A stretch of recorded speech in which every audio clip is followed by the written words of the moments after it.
when the right people come together at the right moment, when they care almost as much about winning as they do about each other, they can become the best of the best.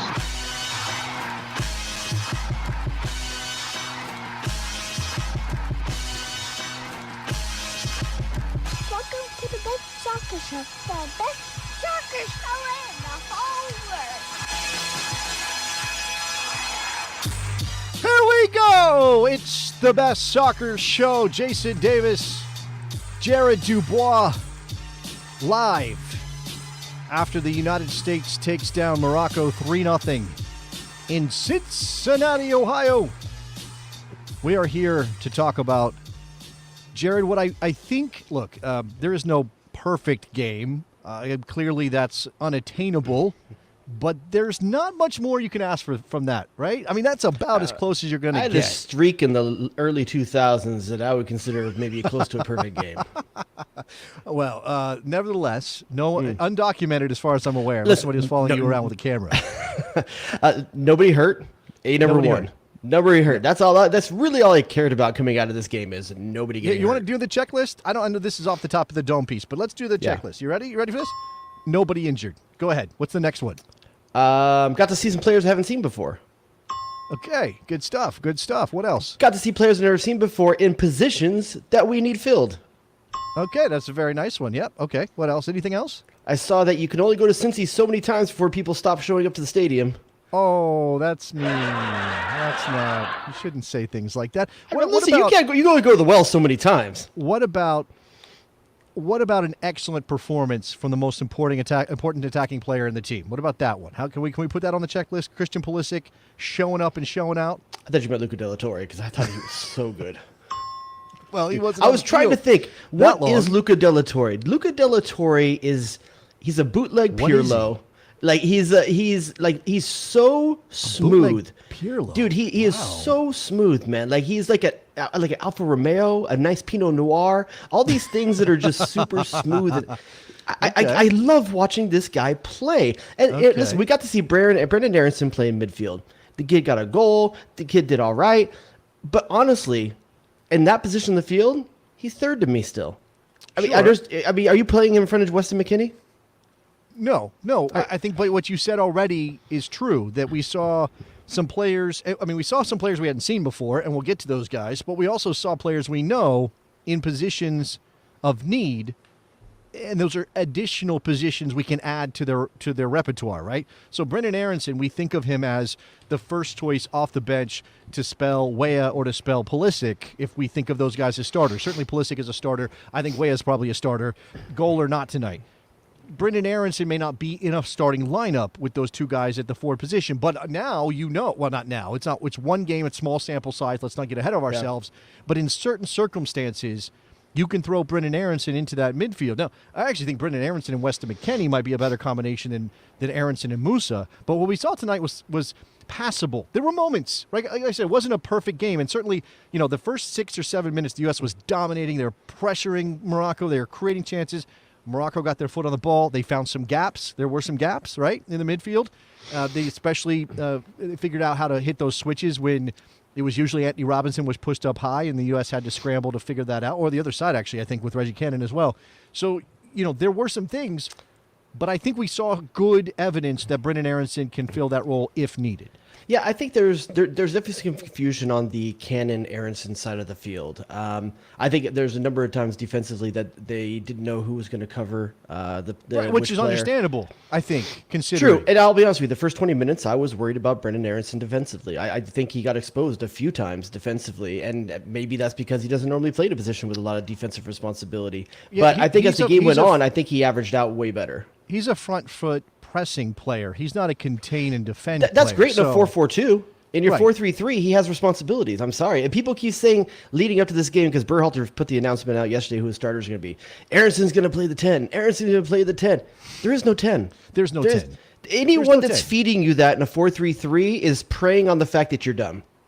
Well, okay, not necessarily. I think Berhalter... Name a 4-3-3 that has a number 10. Hold on. I think he conceives of a tweak to the system. He's one of those guys who will probably tell you that yes, 4-3-3 is our base formation, but we have variations off of that. And what is formation notation anyway, except a state of mind, right? Like what is age but a number? Like I think that's kind of how Berhalter thinks of this. And I think you could imagine in certain circumstances with a certain approach and in different segments of the game, because you can break it up in how you attack a team, you could imagine that Aronson in the midfield slips in. I mean, actually, what happened tonight, if you watched, Christian Pulisic played the 10. Or he played a second forward off of Jesus Ferreira, and Jesus Ferreira dropping as deep as he does. Three forwards. They're playing three forwards, but what's Pulisic's allowed to play? I'm talking about Pulisic playing That's because Anthony Robinson's on the field. What Anthony Robinson gives you is the ability for Pulisic to play inside. I don't think they're playing like a two-man striker up top or anything like that, but I think he's playing into a space. I think what we saw... Okay, so what we saw tonight, and again, who knows how much of that's going to approximate the World Cup, but you did just beat World Cup opposition 3-0 and pretty comprehensively. You saw them take advantage of the spaces that were available. And again, Pulisic, who we complained about, if he doesn't stay high and wide, he's not as effective. Did he stay high and wide tonight? He stayed high. He stayed high and wide. He stayed high. Right. But I'll say this: you got what was interesting tonight is that you got to see what Weah and Pulisic looked like with two very different strikers, both of which I thought were very competent. I thought what you want to see of Ferreira. You're a Haji stand now. You're on the Haji train. I said both. I said Haji. I don't know. I'm not sure about that, man. So people in the chat, get us. I'm a right said Fred. I don't know what that means. What does that mean? His last name's Right. Oh, okay. Right said Fred. Okay. You don't know that's the people who sing the "I'm Too Sexy." The right stuff. You're on the shuttle that's to okay. Haji Town. But what I like seeing is that you got to see how those guys play with two different strikers. And in Ferreira, there's no better example of why Ferreira is a choice for a certain look than the Brendan Aronson goal. Because what you will see if you go back and watch it, pause it when the ball is served. When the ball is served to Pulisic over top, look and see where Ferreira's in. He's behind the half line. But what you can see also is that his defender came with him. That means Pulisic's one-on-one over the top, not 2v1 with a stay-at-home striker. Ferreira pulls one of the center strikers into the midfield as well, and then Pulisic's allowed to play over the top one-on-one. And then also with Haji Wright, you see a lot of really good combination 1 and 2 passing out of that pivot like a high post in basketball over and over again. We kind of need to go through every single one of these players. We can also talk about good, not necessarily bad. I'm not sure there's a ton of bad, although there are some rough performances. I've seen some comments that Scally wasn't great. Someone said Long was solid. Felix said Long was solid. I thought Long was okay. He got turned in space a couple times that made me concerned. He's got recovery. The yellow card he picked up, he got abused in that situation. Unfortunately, the only defender I thought that really separated himself was Zimmerman, and we already know that what he can do. And I don't know if anyone else. I mean, Anthony Robinson, we already know what he can do. I think the two guys that are already locks back there showed why they're locks, and I think you can see why Aaron Long would be a choice, but I still think there's a conversation to be had. But let's also remember, Aaron Long's still rounding back into form, especially at the international level. I think, for me personally, before Long's injury, I was saying Zimmerman and Long were two of my favorite pairings already. I think they have a good chemistry amongst each other, but what they lack is one of them having speed. That's what you're lacking. And I think a natural left footer. I don't think either one's a natural left footer, correct? I would have to double check on that. I think Long's athleticism is passable. I mean, that's not the weakest part of his game, but if he gets beat, I mean, any defender who gets beat and he loses a step, how many have closed? But there's times that Miles Robinson steps into the midfield well when that pressure isn't there. Like he steps into the midfield really well, and sometimes goes on some nice darting runs out of the back. I don't see Aaron Long or Walker Zimmerman doing that, which is okay. You don't have to have that, but I do kind of miss it a little bit as a change of pace option. Let's go to the phone lines. They are open, by the way, 717-727-2378. If you find yourself yelling at your screen and complaining that we're saying dumb things, hey, you can get on the show and say smart things, I suppose. Felix in Chicago, do you have smart things to say? It depends who you ask. For me, just my thoughts on the game. Like everybody's saying, I thought Aronson was really good. That was the best I've seen him play in the midfield in the limited times he's had. Pulisic was fantastic. I thought that touch off his chest on that deep ball. By the way, who pinged that ball to Pulisic? Zimmerman. It was Zimmerman. Yeah. I thought he couldn't do that. Yeah, I saw the Brooks had. Well, okay. So, hold on. No, hold he's on. being tongue in cheek. He's being tongue in cheek. No, He's saying that. I know Yeah, he is. I know he is. But I want to. There is certainly. It's worth pointing out that while Zimmerman can play that ball occasionally, he is also prone to making some silly decisions, and he did that a couple times. He gave the ball away in his own defensive half a couple of times that I noticed. I don't know that I'm going to give him an F for the game because of those moments, but he can be sloppy. And how many times you're going to pick out a ball over the top? Now, if it's a threat and the other team knows it's a threat, that's certainly an advantage. And if you can convert on one the way that, that was basically a touchdown pass, right? Pulisic's looking over his shoulder. Willie Mays style. Jerry Rice. I brought in two different sports besides I brought a soccer. third. Well, I guess I said a touchdown pass. Yeah, but that touch, that was expected. Wait. Hold on. Right. It was in Cincinnati, so isn't it Icky Woods? Icky Woods wasn't a wide receiver. He could catch a ball. I can't think of a receiver ever played for the Bengals. Oh, Chris Johnson. Chad Johnson. Chad first Johnson. of all, is his Johnson. name. Yeah, that one. You're killing Nick. I can see him down there freaking out. You could also go with Chris Collinsworth if you wanted Nick, to. Nick, can you give me a wide receiver for the Bengals real quick? Well, I just named one, but go ahead. Chad Johnson. Chad Johnson, yeah. He can't Chad think of another one. Ochocinco. He had to take mine. And he's a soccer guy, too, so you cross the streams is what you do. All right, Felix, nice. what else you got? So when I said Long was solid, I wasn't trying to say he was amazing. I thought it was solid, not terrible, not great, just solid. That's what solid means to me. In terms of bad, I thought Scally wasn't great. I thought, especially when he was pushing up high. And remember, our fullbacks have a lot of responsibility when they're up high to kind of link the attacks, push forward, be dangerous. He gave a lot of balls away. He got caught out of position a couple of times, and he was sprinting back to try and just make up for a lot of passes that he sent awry. I don't think Scally was very good. I'm not trying to say anything grand about Joe Scally and his quality, but that wasn't a good game. I agree. I'm sorry, Felix. I just want to agree with you. I think Joe Scally had a average to slightly under average performance out there. I think a lot of times he was forced to play along the sideline to his left foot, which isn't his better foot. But I also think, obviously you saw that he does not have the same speed as Cassimi. Who does? But he definitely got exposed for pace a couple times. And also, I'll say one time when it looked like Joe Scally was exposed, he literally pointed where he wanted Pulisic, the guy he wanted to pick up, and Pulisic didn't pick him up, which forced Scally into 2v1 that made him look bad. But that aside, I still think Scally could have done better on the night. Yeah, he got a half. Well, I want to go through some of the newer faces. Certainly Joe Scally is one of those. But since you're talking about that job that Scally did or how he played in the second half, give Robinson credit for the job he did in the first half, right? For what he did against Cassimi. Yeah, you had Pulisic. I think a lot more involved, keeping him at home a little bit as well. Yeah. Okay. Yeah. So sure. There was maybe a combination of factors that helped Anthony Robinson do a better job. There was a good one-on-one battle going off between Anthony Robinson and him most of the first half. Yeah. So Joe Scally's one of the new faces. Let me give you one more chance here, Felix. Anything else you want to throw out here before we go through this? Yeah. That was a question I did want to ask. In the first half, there was a couple of times, especially after maybe around the 20th, the 30th minute, there was maybe 2-3 times where Morocco, they would get the ball in the final third, and it would be some kind of cross-field pass, and they would have buckets of space. What do you think was attributed to that? Was that players being out of position? Was that the formation? Was it just good passing by Morocco to kind of these cross-field passes to kind of find players in space? What do you think attributed to that? So that was kind of just my question to you guys. Well, obviously Morocco is adept at hitting the switch to take advantage of that, but you have a give and take, right? The U.S. came out on the front foot, Jared. They wanted to attack. They wanted to push numbers forward. It's why the fullbacks got involved.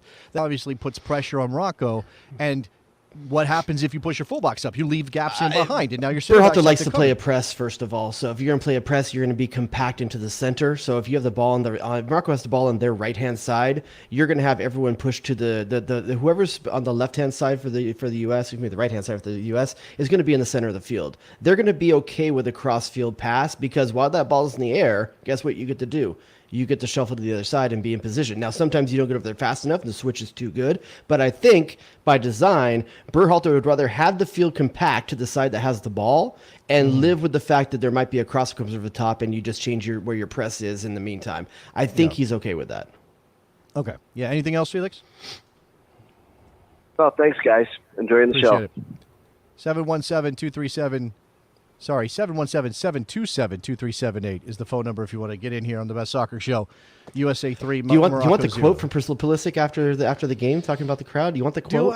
Do I? I mean, I actually have video here. Let me see if I can play this across because I think I can get this to play through. It's about 20 seconds long. It's been a couple months since you were back in front of these U.S. fans. How do you feel tonight? Yeah, it was nice. To be honest, for whatever reason, I'm not super happy with the amount of Americans here, however that works out, if I'm being completely honest. But it's thanks to the ones who did come, and the support is always great from them. But yeah, it's nice to be back in America and playing again. Okay, so interesting. In case you couldn't make that out because it was a little bit low, he says, "I'm not particularly happy about the amount of Americans here tonight. If I'm being completely honest." Okay. Do you want him to be? Do you want him? Do you want a captain that's being honest, or do you want him to toe the line? I think that look, if he wants to say we didn't feel as much love as we wanted to here, that's whatever. That's fine. You can argue whether that's the right move for him to make. But I think you have to be careful. And maybe people think I'm being a little pedantic here, but this needs to be said. You have to be careful about saying the number of Americans here instead of the number of U.S. national team fans here. Like, you just have to make sure that you are being specific, because I would bet that 99% of the fans in the building were Americans. Right? Okay, do you think he's calling out there's too many Moroccan supporters? I get the fact that he's just saying there's too many empty seats in the building. I don't think because that was my first thing when I came on the air, right? Before he even said that, what did I say to you? The stadium wasn't full enough. Now, for a number of different reasons. What, third time in Cincinnati in the last calendar year? Also, the price of tickets was exorbitant. So, I mean, I think there's a number of things that U.S. Soccer can only go back to the well so many times. We said that already. So, I'm not exactly sure. Look, guys, look, real quick. Words matter. Okay, I know you want to pretend like they don't in the chat. Words matter. What he said, how he said it matters. If you want to say, oh, it's no big deal, that's fine. That's your take. That's not how I feel about those words mattering. I speak for a living. However, I think the point, if you want to get to that, is probably a fair one. But also, don't just call out the fans, call out U.S. Soccer, right? Who made it very difficult for people to go to the game. Maybe Christian Wilson is calling out U.S. Soccer. Maybe it's talked about in the team, like, hey, these things are too expensive. Why are we here again after all this time? Not to say Cincinnati's not appreciated by U.S. Soccer fans, but you're asking if you went to all three games, what is your financial commitment to one ticket? Literally, what, $400? $500? Let's get it right. They were there twice.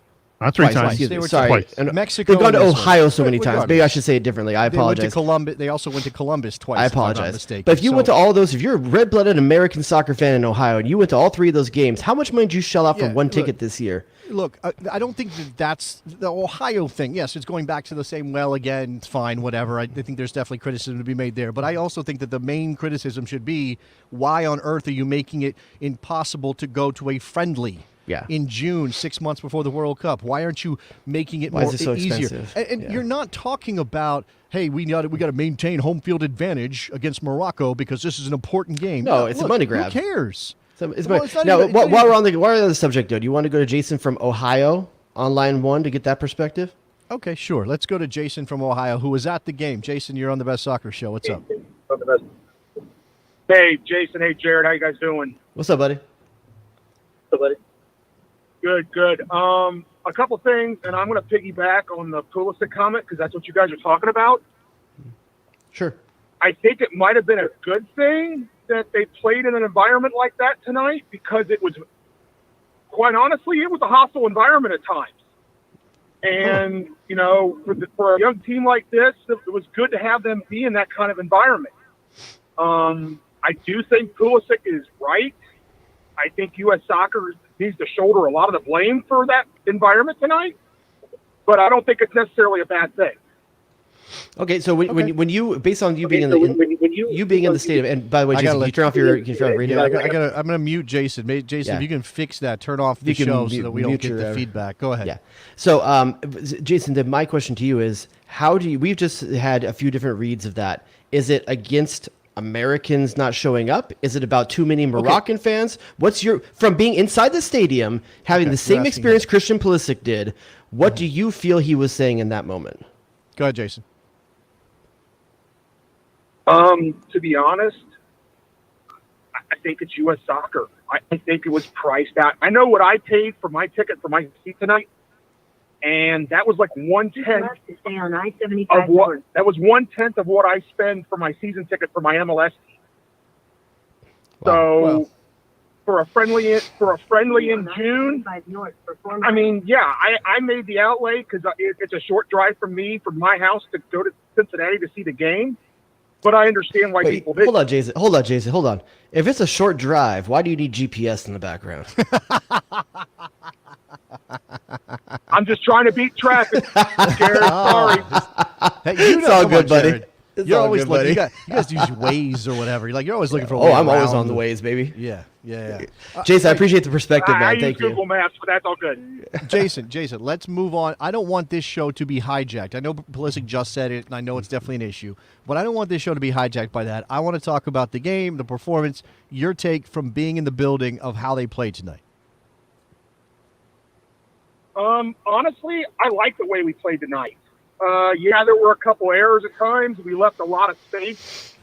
I don't know if Felix brought that up on his call earlier. There was a lot of space for Morocco to get into, but given that this team itself has not been together all that much, they look pretty cohesive at times. I like how they played. I think the result justifies how we played tonight. Okay. Yeah, it didn't flatter them, I think is the point, right? It wasn't one of those games where it ends up 3-0 and you're like, well, did they really deserve to win 3-0? Okay, so you get a bit of a knuckleball misread by the goalkeeper for Morocco on Weah's goal. Yeah. And you get a penalty kick, which definitely earned in terms of the foul committed and converted by Haji Wright. So I think there were other opportunities. Like Ferreira misses a 1v1. Haji Wright misses a 1v1. I mean, are you under any, like, if we had kept that same 11 for the second 45 minutes, do you think the result would have been any worse than it was? It was only going to be better than this, right? No. That lineup was way better. Go ahead, Jason. No, I don't think. I think if we had played that 11 for all 90 minutes, we would have won at least 3-0. Yeah. It could have easily been 4 or 5 based on how we played in the first half. Okay. Yeah, look, and Morocco had, I want to let you go, Jason, appreciate it. Morocco had some chances, especially in the first 20 minutes or so, that were kind of scary. They had the penalty kick, which, whatever Joe Scally did wrong, I don't think that was necessarily, okay, maybe not in a good position defensively. You could argue about that, and puts himself in a spot where the referee makes a choice after the Moroccan attacker goes down. Ball clangs off the crossbar. It's whatever. I mean, Matt Turner made a couple of very good saves, including on a header. And this is what I want to talk about a little bit. So I want to get into, we know some of these guys. We know what they could do. We talked about Brendan Aronson in midfield. We've talked about Joe Scally already. We talked about Haji Wright. What about, and Luca Della Torre a little bit with Felix earlier. What about Malik Tillman? What about Malik Tillman, Jared? I thought he looked like a youth player, to be honest with you. And that's necessarily bad. That's not necessarily bad. I think he was bodied off the ball a good amount. And I think maybe trying to do a little too much at times, taking a little bit too much time with his ball at his feet. There were other times I thought that he showed moments of class. But I think you're seeing why he's a 19-year-old player that plays for Bayern Munich too. I think there's promise, but I don't think this is a guy, based off just this one game, we got a few more games to see him. Based off this game, I don't think anyone else should be nervous in the roster right now. We'll see what else he can do on the rest of it. Maybe his nerves first one, Yeah, I mean, sure. I'm sure nerves, international debut. What'd you think? By the way, yeah, same thing. That he, he looked like a player who was fresh to the team, who didn't quite have the speed of the international game. I think that's understandable, and you just kind of reserve judgment on him. And he's not going to get a ton of chances. I read a piece at I think Pro Soccer Wire about his decision, and he said something like, Berhalter sold me because he says he thinks of me as a 10, which is certainly interesting, Jared. We've already talked about that with Aronson. He seems to think Aronson's a 10. He seems to think a lot of people are a 10. I guess. And he also said that this was his first trip to the United States ever. He had never been to the United States until this trip. So if you're Weston McKennie and Malik Tillman comes over, by the way, what's the first place? What? It is Malik. It is Malik. Excuse me. I know. I'm just saying. It's so hard in America as we see that as Malik all the time. I know. I learned it today. Malik Tillman. Malik Tillman. If he comes over and you're Weston McKennie, where's the first place you take him to eat? Oh, jeez. Where does Weston McKennie take Malik Tillman to eat first time in the U.S.? Probably Outback. Outback? Come on. You're going to take him to an Australian joint? Western, it's not Australian. It's Americans' version of they Australian. They say mate. It's all market. You do know that, right? Wait, you think they would? Out of all the things in America, you think he took him to get a bloomin' onion? I think he took him to get a steak. Is what he did because he's from Texas. Now, I'm not. I'm just saying. Is there a decent enough steak joint? You're telling me a Juventus player can only fork out a steak at Outback? No. Now, granted, what we know from Nick, some of the food choices in the Ohio area are limited from what Nick has told us. That's what I've been told. But also, remember, this is not a hate on Weston McKennie. I think Weston McKennie is just... So because he puts ketchup on a steak... He's a salt-of-the-earth kind of dude. He puts ranch on everything. He puts ranch on pizza. That's an offensive thing for him to do for a lot of people. He doesn't care. All right, I got to give a shout-out to Sean Weeks who says he probably took him to Hooters. That's probably one of the most Weston McKennie answers I can think of. You think Malik Tillman has ever had a buffalo wing in his life? Do you think he's ever eaten one before? Ever? No, there's not a chance, dude. There's not a chance that dude's had a buffalo wing. Wow, they don't spice it up in Germany, right? We're not talking about the picante happening in Europe, right? Aaron, you can't take him to In-N-Out in Ohio. Come on, there's no In-N-Out in Ohio. What are you doing? The right answer is probably actually Chipotle. I see that. In the chat. That might be one. Justin is saying that it could be Texas Roadhouse, which is Is there definitely any chance? Is there any chance, as Gavin says, that he took him to get Skyline? No, not a chance at all. Not a chance. No. In the You world. can't be a professional athlete and eat that bullshit. By the way, speaking of Skyline. Do you know about Footy Scran on Twitter? You know about Footy Scran? That sounds like an X-rated site. So apparently the word scran, I don't know the slang, the lingo, but apparently scran is like good. Like you say it's about food, it's good. If it's scran, it's something you want to eat. That's scran. And so there's a Twitter account that takes in submissions of food from various soccer games from around the world, posts them to the page, and then people say scran or not scran.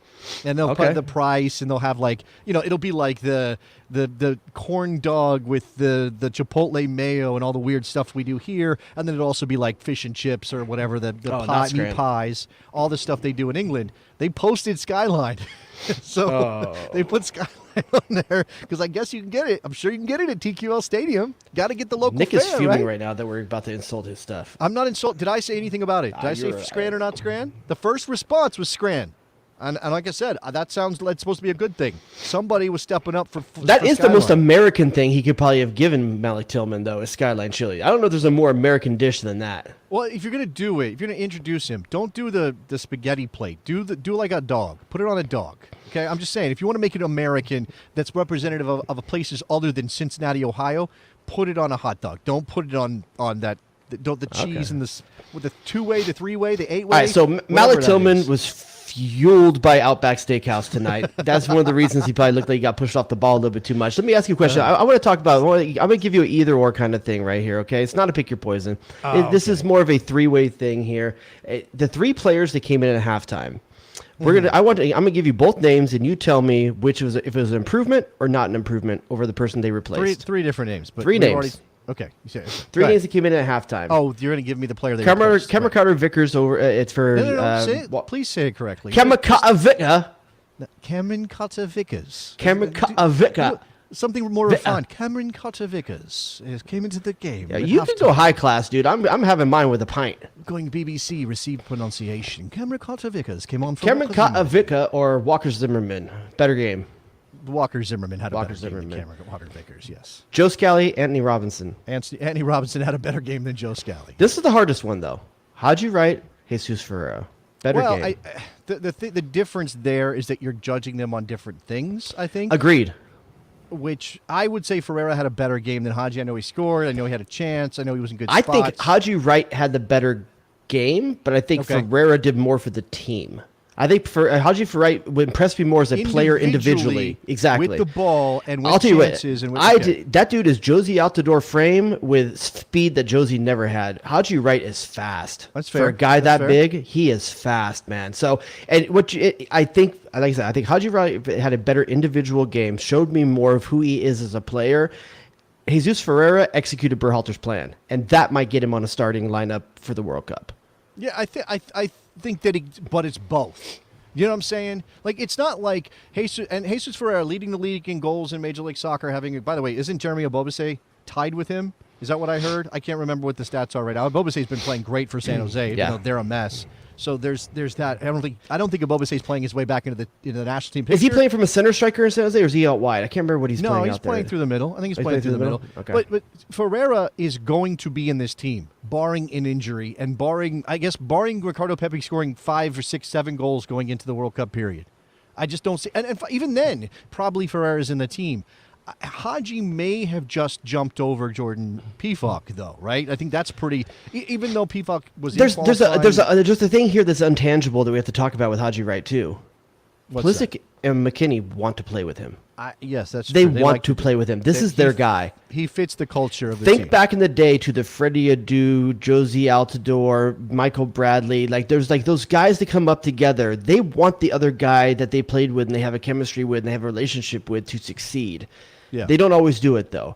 But just look at the fact that Pulisic gave Wright the penalty. I think the question isn't, is it Jesus Ferreira or Haji Wright who's the starter? I think the question is, do we trust that Berhalter will make the right decision on who to play against the teams he's facing off against at the World Cup? I think it gives Berhalter the ability to actually game plan around the striker position. It may be by committee based off of what the lineups are. I think there's a number of positions in the starting 11 that don't change no matter who the lineup is. Right. I think what you're seeing is options at that level. And I'll say this too. If Haji Wright is on the field and Malik Tillman is let's say for some reason Malik Tillman was playing that striker role at the same time Haji Wright was, is there any chance Christian Pulisic gives him the penalty to take?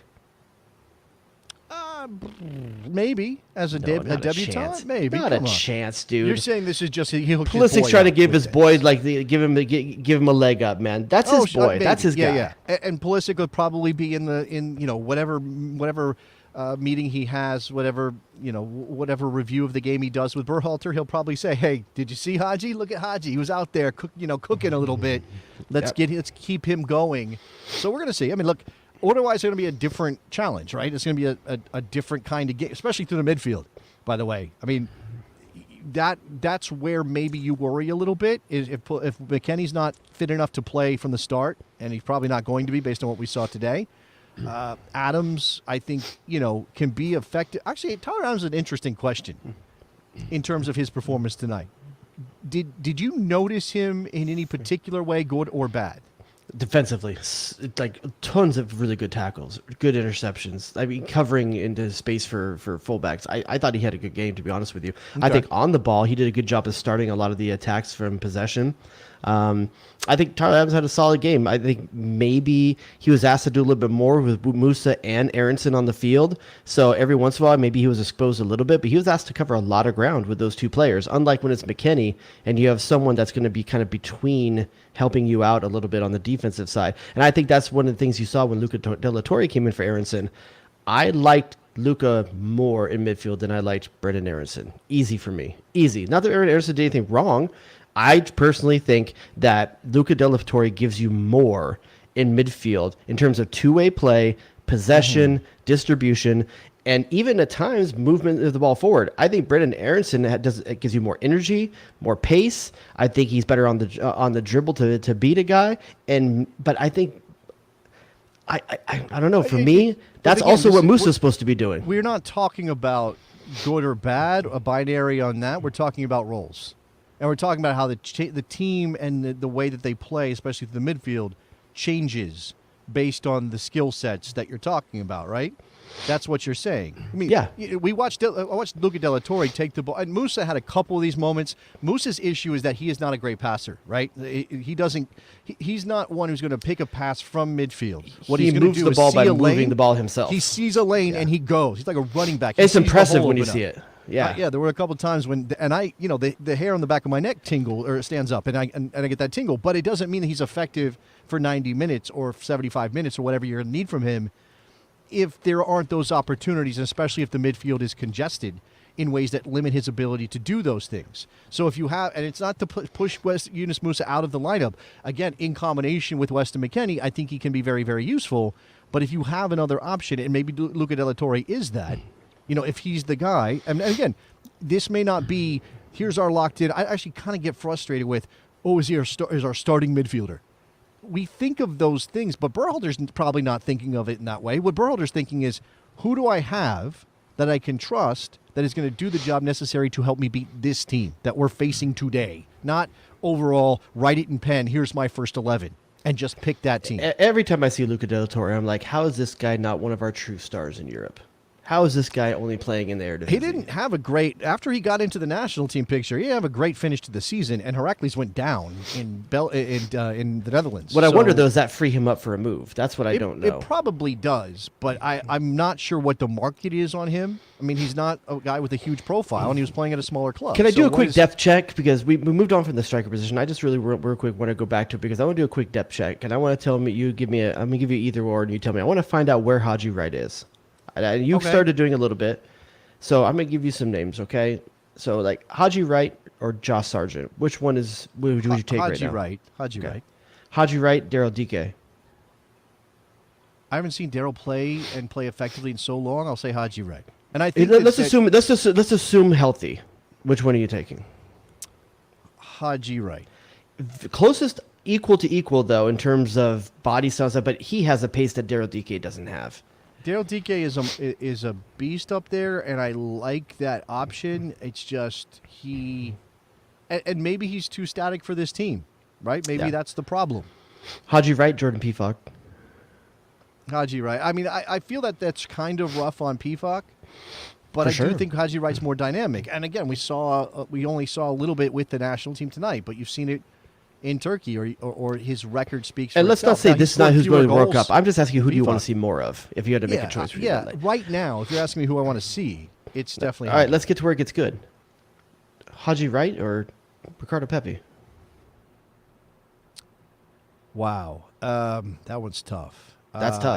I think when Pepe is when he's confident and he's feeling it, his movement's probably the best of anybody in the pool outside of Ferreira, and Ferreira plays it very differently, right? Yeah. So I would put Pepe there first. I think over Haji Wright's Wright. playing closer to that Pepe style of play in Berhalter's system, though. But yeah, you know what? I'm going to say Haji Wright because just Pepe's so cold. It's hard for me to even remember when he was that's the banging that's him the in problem. right now. The recency bias is in full effect right now. Oh, for right? sure. For sure. It's one half of a game. But I'm just saying, who do I want to see more of? I would rather see some more of Haji Wright right now. Haji Wright or Jesus Ferreira? Jesus Ferreira. Agreed. Yeah, agreed. I think that's where we're at right now. I think he's got the right two strikers in camp right now in terms of learning stuff. Here's an interesting question. And we're talking about the plane. Is this going to? What do we know the number? I know you've been working for 23, just because that's what we always work with. If they're talking about 26 today on the broadcast. Okay, so if it's 26, Adam says, how many nines are we taking if it's a 26-man roster? I think it's 3.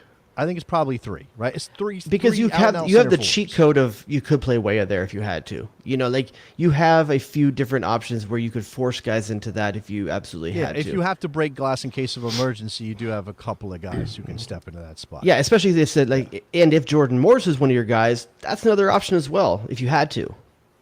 Yeah. By the way, Jordan Morris, Christian Roldan, not available because they arrived to camp late. Don't know if they're going to play against Uruguay. Paul Arriola, was he on that list, or was he? He is, I believe, yeah, because he just had a game against Galaxy on Sunday. Tonight. I mean, that's the thing. Again, I don't know how much of this is he was forced into these decisions because of who was available, and we might have seen Arriola, we might have seen Morris, we might have seen Roldan. Did you miss any of them? No, but my point is that again, can we ding Berhalter for what we think he might have done if those guys were available? And considering the situation, I think all of these substitutions are exactly what I wanted to see. I don't think he missed on the subs, right? 6 of them is, when 6 are available, you have a lot of McKennie was off leeway. the pace, but you expect that right now. No, but I think getting him in the game was a necessary thing.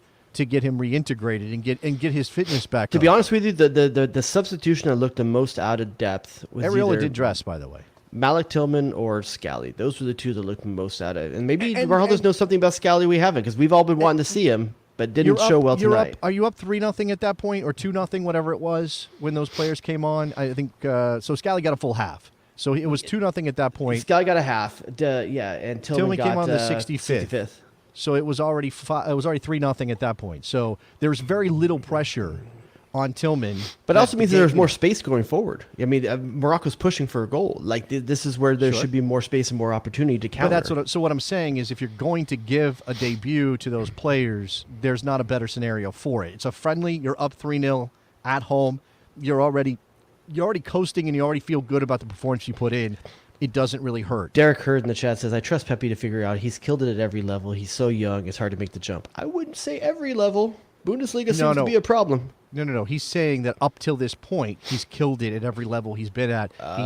So he's saying that because he's done it before, he thinks he's going to figure it out at the Bundesliga level. But you're right, that's a big leap. He's gone from like Frogger. He's gone from the logs, and now he's got to jump over the whole highway. USL to MLS to national team, now Bundesliga, and a little bit of problem. He's always scored goals, but is this maybe just a tougher jump for him? So there is that. A word on Matt Turner, because I think that's the kind of performance that locks you in at number one. But what do I Better know? with his feet than I've ever seen him before. Dude's talking about going to Arsenal because that's what he knows that he needs to do. You saw him try things that Matt Turner in the past wouldn't try. He's trying. That dude is auditioning for a spot. And what I like about it, too, is the few times where Stefan would take an extra touch and got himself into trouble, he still doesn't pull. He has to pull the trigger and get it out. He put it out of bounds a few times. I'm okay with that. Yeah, because there's a lot of other time he actually forced play, and I appreciate that about him. But one thing I love about Matt Turner the most, the dude does what a keeper's supposed to do in the end. He stops shots. The guy is just a shot stopper, man. Love it. He does stop shots, and I think, he's not susceptible. And I'd have to watch many saves to be positive about this. But can you recall him making a save and putting the ball back into a dangerous position, punching it in front of him or not clearing it? Like, he seems to be very competent, and not just making a save, but clearing the ball. Now, I think that last scramble there. Yeah, Cameron Vickas, he undercut him. So that I don't put that really on Turner. Okay, so Kevin Kotzevikas. When it went off, the penalty kick that went off the crossbar, is that what you're talking about? When it went straight up in the air? That might have been the scramble post penalty kick. That's when CCV undercut him. Yeah. Yes. Okay. So that maybe not on. I mean, CNC Music Factory should also mention, as part of just taking stock, and as a reminder that these guys are, people. Did you hear about what Matt Turner went through? When he was getting his look for the national team, when he was going to qualifying. Yeah. His girlfriend suffered or went through a miscarriage, and it was, I'm sure, impossible for him to focus on the national team. He's dealt with the injury now, all of those things, and now he's going to Arsenal. Do you think that's the first time Berhalter heard that story? No, come on. Why? You don't think he would have known? I don't know. I get the feeling that maybe he kept it to himself. Yeah, I don't know. I mean, this is. What I'll say this though. Was it Stayskill? Is that who wrote that? Stayskill? Yes. Is that who wrote that one? Yes, I believe that dude did him a solid, man, because if he wasn't already cemented as most fans' number one, he's in their hearts now. He's in their hearts now, man. Like, Zach Steffen's over there nursing a sore back someplace, and Steffen's stealing the job. The question is there anything Steffen can do to really, truly take it away from Steffen? Anything Turner can do, excuse me, to take it away from Steffen. In Berhalter's mind. I mean, you're asking me to read Berhalter's mind. I'm asking for your opinion on it.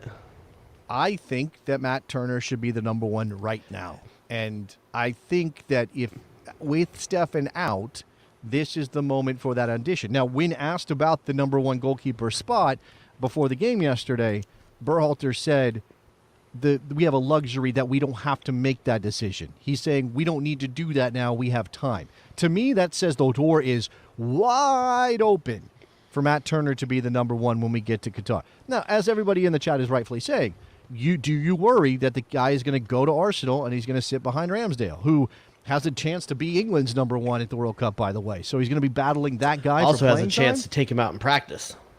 I mean, he could show up Aaron Ramsdale in practice. I'm sure anything's possible.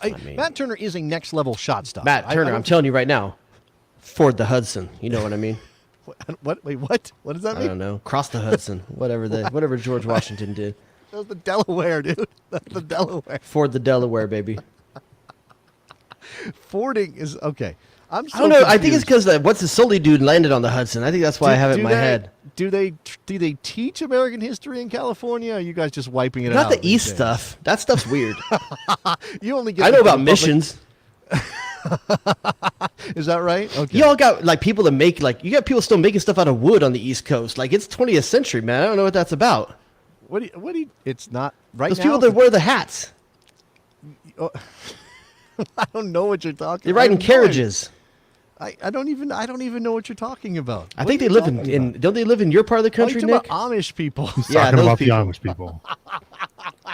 It's the 21st century. It is. They're not even in that. They're not even in the 20th. Oh man, I'm surprised that you don't watch some reality YouTube series about Amish people leaving. Actually, I have. I watched the Rumspringa show. I knew it was You Amish have, the whole of time. course You know? you have. Oh, when this one have. chick goes to Florida and she gets a 2-piece bikini for the first time. I have never seen a woman more like in her element, just like living her best life. I loved it. Yeah, I saw this guy on TikTok talking about leaving. He said the first thing he did was go get a haircut and get the bowl cut done. I want to see like a Malik Tillman just thing like a Rumspringa for a German coming to the U.S. for the first time. That's funny. It's called Rumspringa. There should have been some cameras on his first visit to the U.S. for whatever culture he got. Oh, please, just take him someplace. Whatever. Take him to Chuck E. Cheese. Where are they going? They're going to Kansas City for the Uruguay game? Kansas City, right? Yes, take him to get barbecue, dude. He's got to eat barbecue. Watch him say like mop sauce is too spicy for him. Probably. If they don't got the schnitzel, he's probably not into it. I don't know what. All right, so in the video now, I'm programming for U.S. Soccer right now. You're welcome. Okay. You got Weston has to be there. Who's the two other players that have to be there for that to be entertaining? Tim Weah, I think he's the guy behind. He's the guy behind this, behind the man in the mirror. So I think it's got snaps. Timmy Weah. Wow, who's the other one?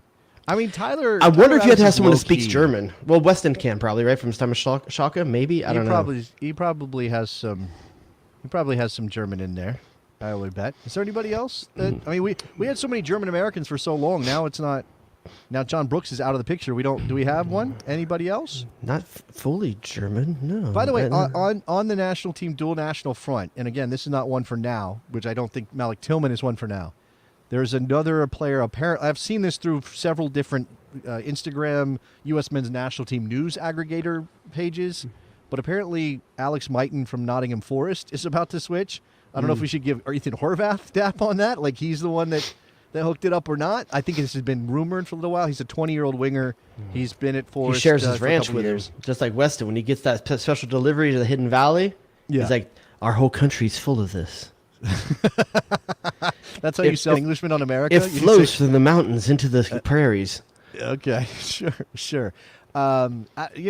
It's wild because we're also talking about the fact that Jonathan Gomez appeared in the Mexico U20 team. Jogo. I got Joe Scally. I don't need that dude. Is that? Well, he's a natural left back. Joe Scally's not a natural left back. We saw it tonight. So there is that. And by the way, Weston McKennie, to your point about him needing to be in this video, jumped into the reporters' chairs to ask questions of his teammates during press conferences this week. So he's feeling loose, Jared. Dude, that's why I love it. I mean, when's the last time we had a guy like that? Have we ever had a guy with that much personality and charisma? I mean, just out to have a good time. Maybe Frankie Hayduck. Is he the next Frankie Hayduck? Is he this generation's Frankie Hayduck?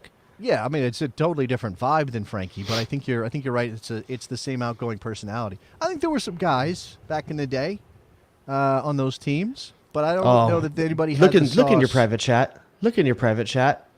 What's that? Morgan says, "I don't know who Frankie is." Well, she's a very young person, Jared. Why would we? You know what? I know. I'm a young person. I know who Jesus is. You know, like you can know things about people before you if they're great enough. You didn't know that George Washington went across the Delaware. You didn't know that. He went across something. I knew who George Washington. The point was I knew who George Washington was. And that's what we're talking about here. Okay. So Morgan does not know who Frankie Hayduk was, or is. I guess he's still around. Oh God. Yeah. How do we fix that? I don't know. Is there a mixtape somewhere? I don't know. All right. So what else are takeaways here? Like, what else are the big things? Because again, I think coming into the game, the center back pairing, and we have talked. Jared, have you ever heard of Pele? Do you know who Pele is, Jared? You know that guy? Yeah, that's that's P.F. Chang's fast food restaurant, right? Does Morgan know who Pele was? Does Morgan know who Garincha was? That's Okay, that's probably a tough. type of wine, Grenache. That's going. I'm going deeper. All right. We came into the game, and I think for me, it was the center back pairing with Long stepping in for Robinson. It was Serviceable. certainly Brendan Aronson in midfield as one of the eights, and how that would work. And I think it was then the continued development of that trio of Pulisic, Ferreira, and Weah. If you had to give a grade to those three, and there are more things, but a grade to those three areas in particular, Jared, give me a grade. Center back pairing B. I almost say B minus, but I think B. They didn't let any goals in. Okay. You know, so I'll say again, B. because of the nature of the game, you get a halftime switch. Zimmerman comes The off. forward three, I'll give it A Coming minus. close as it I'll give the forward three A minus because I think that's definitely an A-. you got to see Weah. You saw the verticality that Berhalter talks about a lot with Ferreira in the game. Weah getting behind, Pulisic getting behind, Ferreira dropping in. You saw it work for one of the first times really well. I think that as those three start to understand their movements better, I think it's only going to improve. And what was your third area of the field? Brendan Aronson as a midfield. That's a B. C, maybe? B minus C somewhere. plus? B minus somewhere in there. Listen, the guy scored. He had a good.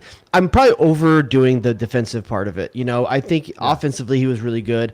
I think there's a chemistry thing. It's the first time he's really playing that since look, the first game of the whole qualifying. I think he played in that When position. you talk about the number of chances, and I led the halftime stats, I think Morocco was out shooting the United States something like 7-4 or something like that. Both teams had 3 shots on goal, so the U.S. was keeping pace with that.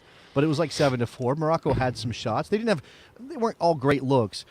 But if you're worried about those chances, what you're talking about is, again, the understanding in those areas of the field. And then, where is Brendan Aronson supposed to be when the ball turns over? Transition moments. When Morocco wanted to go fast, the United States got played through pretty easily a couple times. Now, I think eventually Tyler Adams kind of took hold of that part of the field and that part of the game, but it wasn't perfect, right? It wasn't perfect. No, I think that's natural with Aronson, a guy who's going to he's going to want to be more forward thinking. I think he got a handle on his defensive responsibilities as the half went on. Listen, I think the jury's still out. He needs maybe a couple of games there, but if you're asking me where I'd rather spend the time, I'd rather spend the time on Luca De La Torre. That's just me personally. I see Brendan Aronson as 100% Christian Pulisic's backup. Sorry, that's just me. That's not a bad thing. Since we talked about this game not being perfect, but still delivering a lot in terms of information and good performances and confidence level going into the game against Uruguay, which I think is going to be a battle because that's just what happens when you play them. Let's imagine a perfect world, Jared. It's Shangri-La. It's utopia. Everything is. The ranch is flowing. Flying cars. Yeah, rivers of ranch as you just dip your wings in as it flows by. Weston McKennie. There's buffalo wing trees and a river of ranch running next to it, gurgling. That's exactly. Where's the celery come in? Where do you get your celery? Out of the ground. So it's just growing right there also? Oh, yeah. Celery Fields grass. Fields of celery.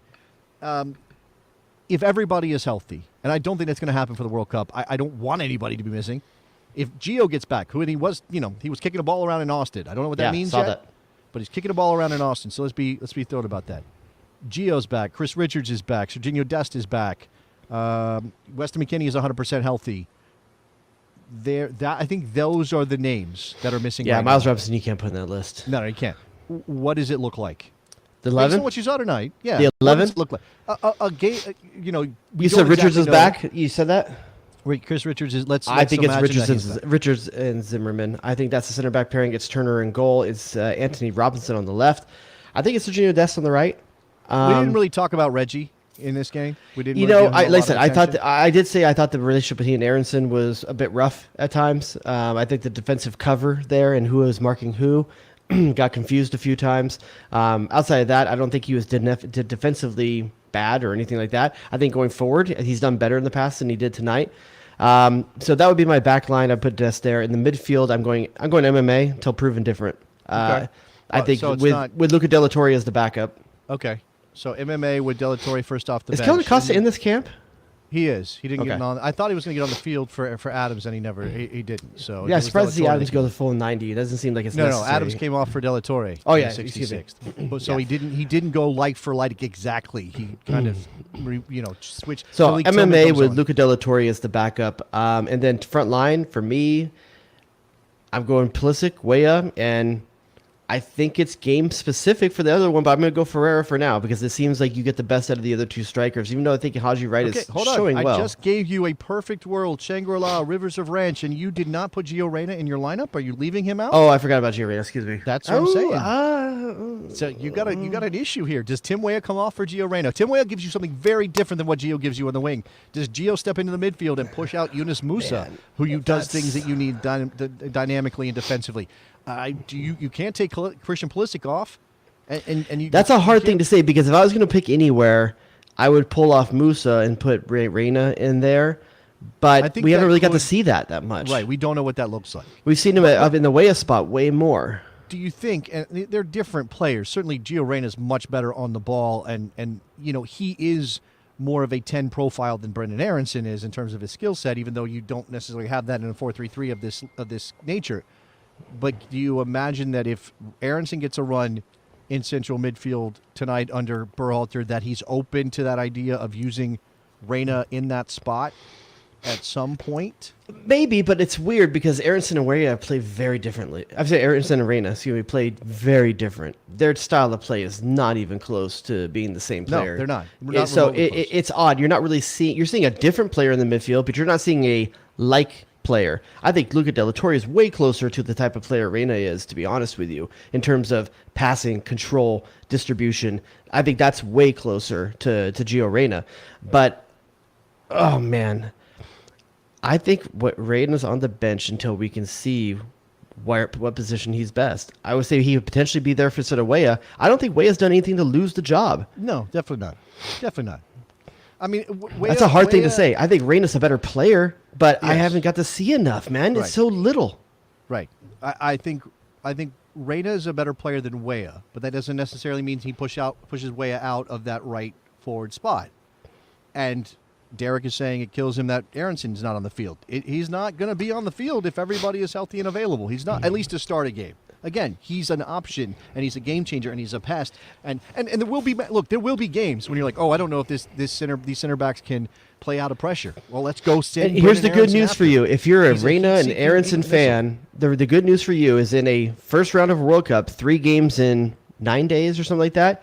You're probably going to see a different lineup one of those games. Yellow card accumulation, injury, and just fatigue.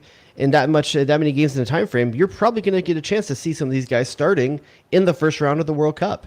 At the end of it, it's going to be who's hot and in form as the World Cup comes around. And right now, I'm putting Reyna on the bench because I don't have any faith that he's going to be ready. I think Reyna's got to be in my first. I mean, I hate to push out Weah, and I understand that we've sort of worked out a relationship with Weah. Yeah, and I want Padma Lakshmi to walk in the room. I mean, we all want things.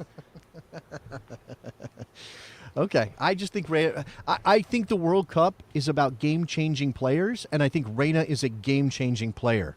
And not that Weah can't do that too, but I think Reyna has a higher game-changing quotient. It's why we're more worried maybe about Wales beating Ukraine than we maybe are about Ukraine if they make the World Cup. Because while Ukraine is good, and you saw it today against Scotland was poor, I think I'm more scared of Gareth Bale taking a game over at the World Cup against the United States than I am about Ukraine there 100%. Yeah, we want, even though I think, again, man for man across the 11, Ukraine is probably better than Wales. Right? They're probably a better team. But they don't have a player that's going to take over the game. They don't have a player like Gareth Bale. Gareth Bale is next level in those moments for Wales. The dude's magic with a 9-iron. So right now, by the way, that game comes up, Sunday? Sunday we'll know. I'll be in Vegas. So, I'll be driving back from Vegas, dude. Dang it. If you had to put a bet on that game, it's straight odds? It's in Cardiff. Yeah, just pick a winner because I'm sure Wales is a favorite. I'm sure you're getting. I'm thinking Wales at home. Yeah, I think you have to, right? I Despite think what Wales at happened home. with Ukraine today, I'm despite the thinking showing 2-1 you put Wales. in, 2-1 Wales. That sounds about right. That sounds about right. But I mean, that's the conundrum here. And look, we're in this weird position because they're going to enter the U.S. group at the World Cup. But That being said, I'm rooting for Ukraine. you're kind of damned if you do. You have to root. And Scotland today. I mean, Wales, I'm not so keen on. But if you're picking between Scotland and Ukraine, look, the Scots haven't been in a long time. They have this kind of underdog thing about them always. Yeah. They're little brothers of England all the time. Lovers of Kamarakovica. Kamarakovicas. They have they have something nice going on there. But Ukraine is Ukraine in this moment. Like, how can you not root for Ukraine to win that game? By the way, Morgan, what's our Kamarakovica count right now? What are we at? How many? Inflated. No? Do we need a big board? I just said it was all natural to now. Okay, it was. But there were bets on Twitter about how many times it would be out there. Would you say it was a halfpence amount? I don't know what that means. It's a unit of money, I think, isn't it? Was it a kilo? Was it a kilo? Was what are you doing? She says she'll count tomorrow. You don't watch the Great British Baking Show, right? You don't watch that show? No, do you watch Top Chef like a man? Okay. Oh God, don't get into that. The Great British Baking Show is fantastic. The Bake Off is fantastic. They have this difference in their obviously temperatures, and they have they use the ovens to have convection. I can't get excited about a woman powdering her muffin. It's not 240 fan. I don't know, powder man. In her mullet. Her muffin. Powder in her muffin. Is that one or is that not one? Powdering. Like when they put the powdered sugar, they use the little duster thing on top of the muffin. Is that the technical term? You watch Top Chef, you would know. Give me some cooking slang or some. They don't do desserts. They're not pastry chefs. They're savory chefs. I'm saying pastry chefs are the laughing stock of the chef industry. Your man cooking show terminology that you can drop on us. They don't say badass crap like pack your knives and go. What do they say on Big? Like on now. You know what they say? On your way. I have the terrible job of telling. What do they say when leaving with us this week? Yeah. What's their catchphrase? They cry. Yes, everybody cries and hugs when somebody leaves the tent.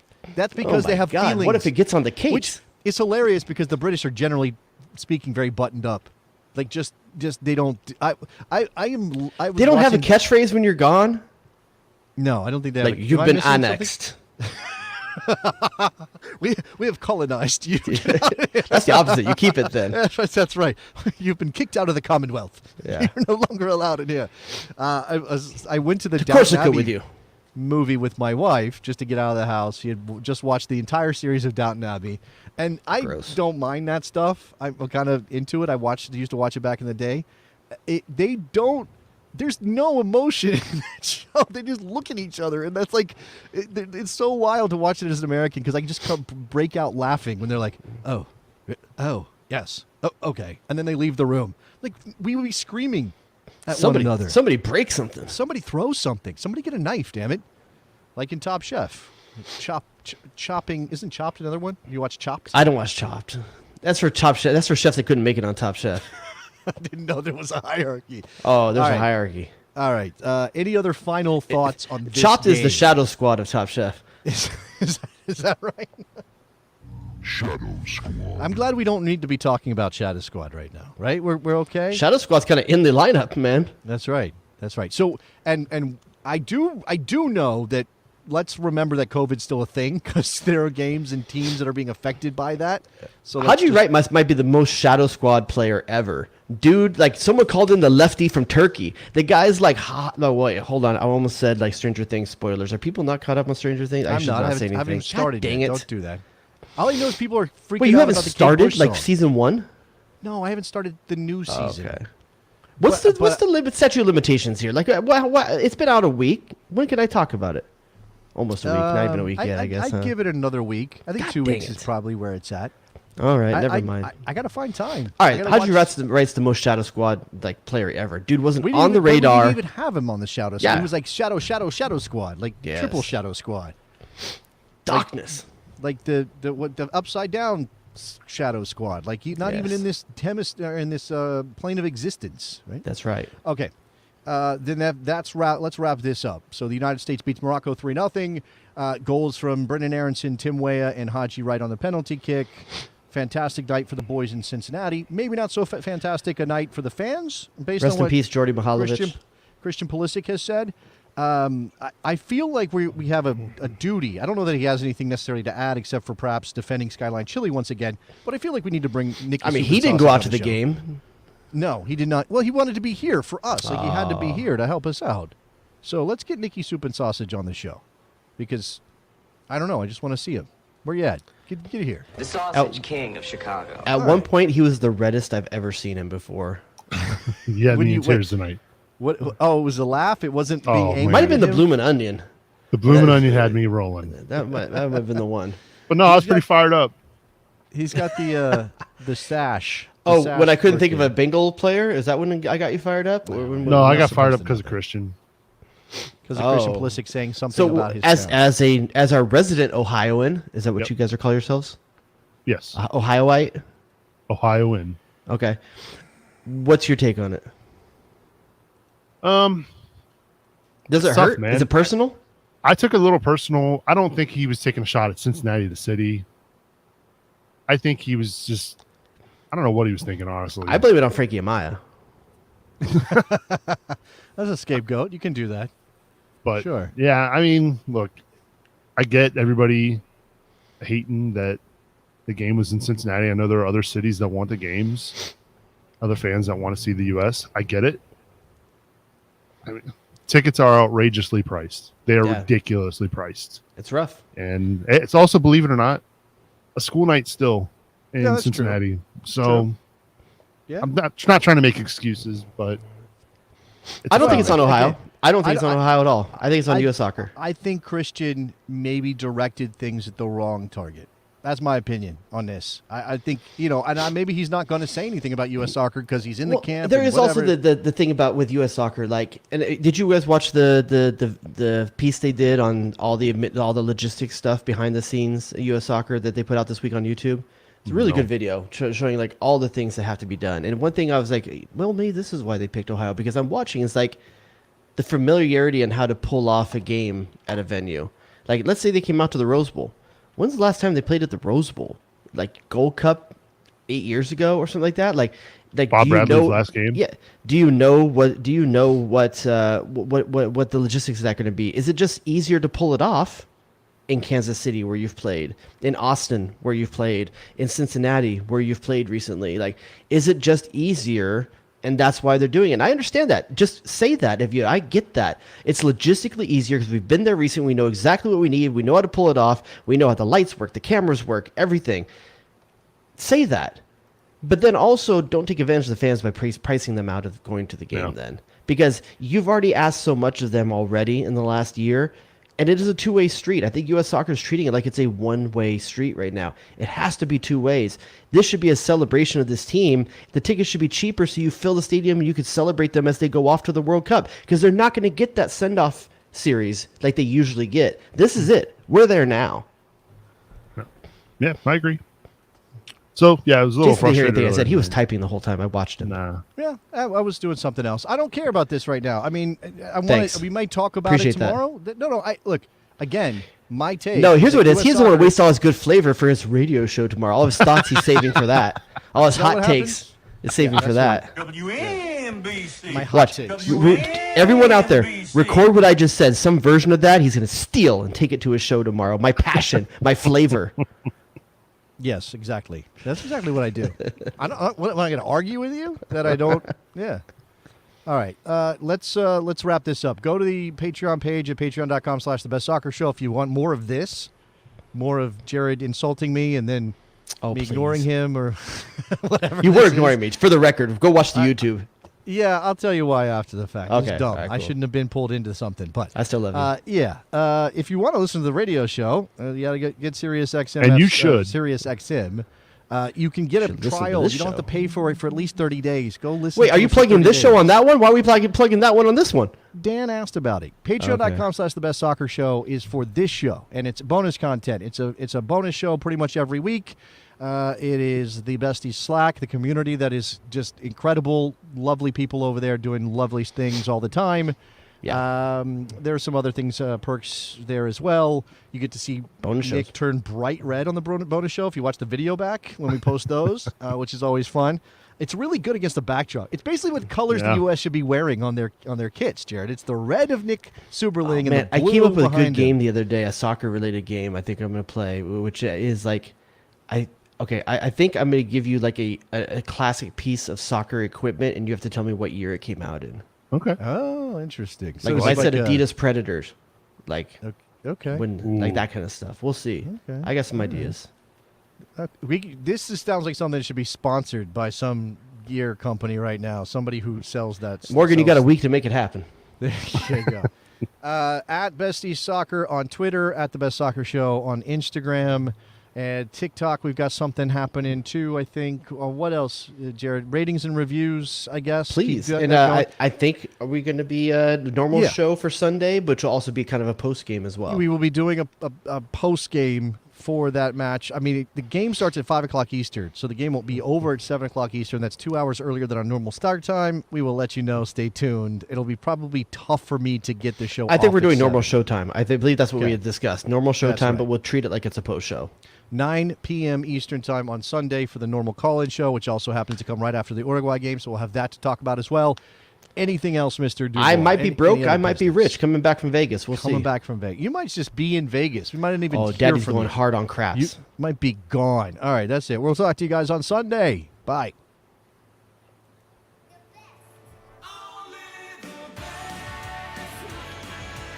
Oh, it's incredible! I wouldn't be caught dead in a sweater vest. Danger zone! You shut your mouth when you're talking to me. What?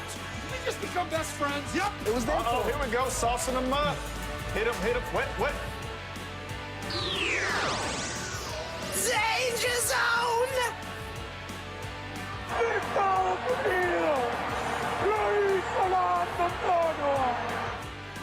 Someone seems to think you have talent. But unfortunately, this is Los Angeles. I need more than talent. I need stars. Enjoy the party. Jay Rodius.